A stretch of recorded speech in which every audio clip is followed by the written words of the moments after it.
તો અંબાલાલ પટેલે પણ આગાહી વ્યક્ત કરી છે વાવાઝોડાને લઈને 28 મે સુધી વાવાઝોડું તૈયાર થઈ જાય તેવી અંબાલાલ પટેલની આગાહી। અરબ સાગરમાં વધેલી હલચલને લઈ વાવાઝોડાની આગાહી કરાઈ છે। ગુજરાત અને મહારાષ્ટ્રની વચ્ચે દરિયામાં ચક્રવાત ઉદ્ભવતું હોવાની શક્યતા। વાવાઝોડું સર્જાય તો 100 કિલોમીટર પ્રતિ કલાકની ઝડપે પવન ફૂંકાવાની પણ આશંકા વ્યક્ત કરાઈ છે। મહારાષ્ટ્ર અને ગુજરાત વચ્ચેના દરિયામાં બની રહ્યું છે એક ચક્રવાત। 28 મેના મુંબઈ સુરત વચ્ચે વાવાઝોડું ત્રાટકવાનું પણ અનુમાન છે।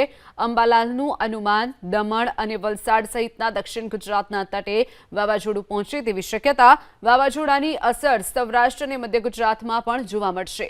સૌરાષ્ટ્ર અને મધ્ય ગુજરાતમાં 60 થી 70 કિલોમીટરની ઝડપે પવન ફૂંકાઈ શકે છે। અરબ સાગર હવાના દબાણોના કારણે ગુજરાતના તરફ વાવાઝોડાની શક્યતા જોવા મળી રહી છે। ગુજરાત પર વાવાઝોડું ત્રાટકે તો વાવાઝોડું તબાહી મચાવવાનું શરૂ કરશે।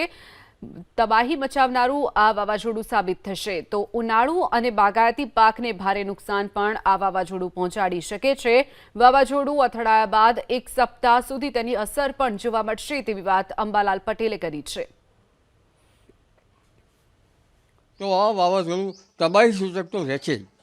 ખાસ કરીને એક ટ્રફ લાઇન કેરળથી લઈને છેક ગુજરાત સુધીના ભાગોમાં બને છે, પરંતુ ખાસ અસર તેની મુંબઈ અને મહારાષ્ટ્રના ભાગોમાં રહેવાની શક્યતા રહેશે। આ વાવાઝોડું તારીખ 22મી સિતમ્બર છે અને તારીખ 24 થી 28 વચ્ચે વાવાઝોડું બનવાની શક્યતા છે ચક્રવાત। અને આ ચક્રવાતની અસર ગુજરાત તરફ વધારે થવાની શક્યતા છે। મુંબઈથી લગભગ ઉપર સુરતના ભાગોમાં વચ્ચે લેન્ડફોલ થવાની શક્યતા રહે, ત્યારે પવનની ગતિ 60, 65 કે 70 કિલોમીટરની અંદાજે આપણે ગણી શકાય। તેની અસર 28 મે આસપાસ લેન્ડફોલ થઈ શકે, પણ તેની અસર તો લગભગ આ માસના અંત સુધી રહેવાની શક્યતા છે। ગાજવીજ સાથે લગભગ આજથી 7મા દિવસથી આ વાવાઝોડું ઇન્ટેન્સિફાઈ થશે અને ત્યારબાદ લગભગ એક સપ્તાહ સુધી તેની અસર રહેવાની શક્યતા રહેશે। જી, વાવાઝોડું ભયાનક સ્વરૂપ ધારણ કરી શકે છે અને લગભગ મુંબઈ મહારાષ્ટ્રના ભાગમાં 15 થી 20 ઇંચ જેવો વરસાદ ખાબકી શકે છે।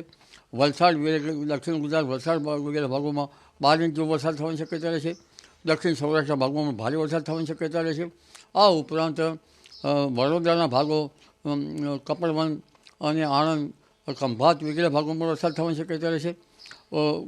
ખાસ કરીને જે દક્ષિણ ગુજરાતથી લગભગ મુંબઈ મહારાષ્ટ્રના ભાગોમાં ભારે વરસાદ થવાની શક્યતા રહેશે।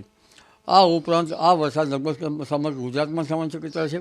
પવનની ગતિ વધારે છે, જેના લીધે આંબાના પાકો પર અને બાગાયતી પાકો પર તેની અસર થવાની શક્યતા રહેશે। પરંતુ આ વાવાઝોડું જે છે એ પાછળ તબાહી ન મૂકતું જાય તે જોવું રહ્યું। ઘણી વખત વીજળીના કડાકાને વીજ પ્રપાત હોય ત્યારે ઝાડ નીચે અથવા તો વાયરિંગ હોય છે લાઇટના થાંભલા, ત્યાં નીચે ઊભું રહેવું સારું નહીં। પશુપાલકોએ પણ પોતાના વાડામાં પશુઓ ફંગોળી ન જાય, ત્યાંનું નાના બચ્ચાઓ ત્યાંનું ધ્યાન રાખવું ઈષ્ટ રહેશે। એટલે આ સિસ્ટમ જબરદસ્ત મજબૂત બનશે અને જાણે દરિયો વળવાતો હોય તેવું થશે, જેથી જનધનની જરા કાળજી રાખવી હિતાવહ રહેશે। અને ભારે વોટર લોગિંગ કન્ડિશનથી ઉનાળુ પાકોમાં પણ તેની અસર થવાની શક્યતા રહેશે। જળભરાવ થઈ જશે। એટલે આ બધી બાબતો જે છે એ આ સાયક્લોનના કારણે બનવાની શક્યતા રહેતી હોય છે।